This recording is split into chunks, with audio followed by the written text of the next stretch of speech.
twist it like that, and it just takes off the kernels, and you just collect the grain itself, nothing else.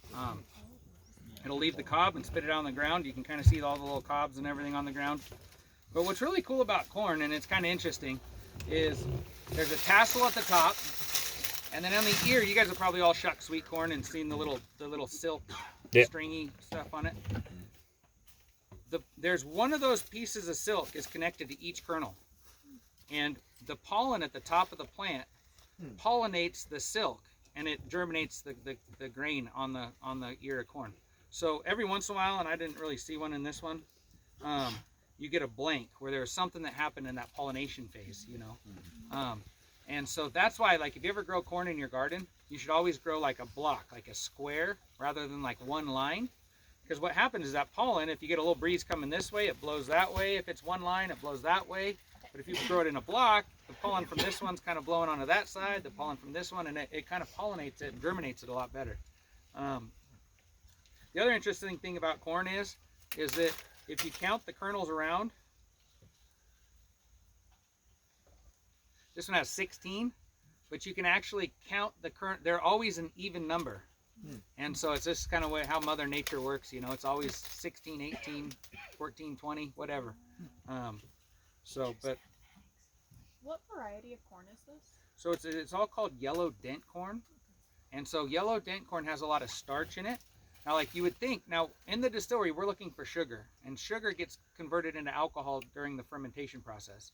But the starch that is in yellow dent corn is actually way more than the sugar that's in like sweet corn or other varieties of corn, because starch is essentially a long sugar molecule, and by cooking the grain, we break that starch into fermentable sugars. And so actually, if you've ever, I don't know if you guys have ever seen sweet corn seed, but it looks like raisins, because it doesn't, it's mostly water, and it doesn't have a lot of like fibrous matter to it, you know what I mean? And so anyways, we want field corn is a lot better for the distillery. It tastes better and everything too than like a sweet corn, or there's lots of different kinds of variety. But once again, farmers are not very creative. You know why they call it yellow dent corn? Because there's a dent in every kernel right there at the end, and it's yellow. Is that also low in protein, that particular varietal? Or is that all controlled by the? Yeah, it'd be a lot higher in starch. So it's very starchy and less like protein in it. Yeah. You said the protein's from nitrogen, though, right? Protein, yes. Like you can boost it, and it's more in wheat, rye, and barley than corn. Okay. And and especially barley. Like barley's the big one, where if you can really boost your protein, it gets up. And brewers hate that because it gets this like protein haze. It's really kind of hard to work with. It doesn't ferment as good.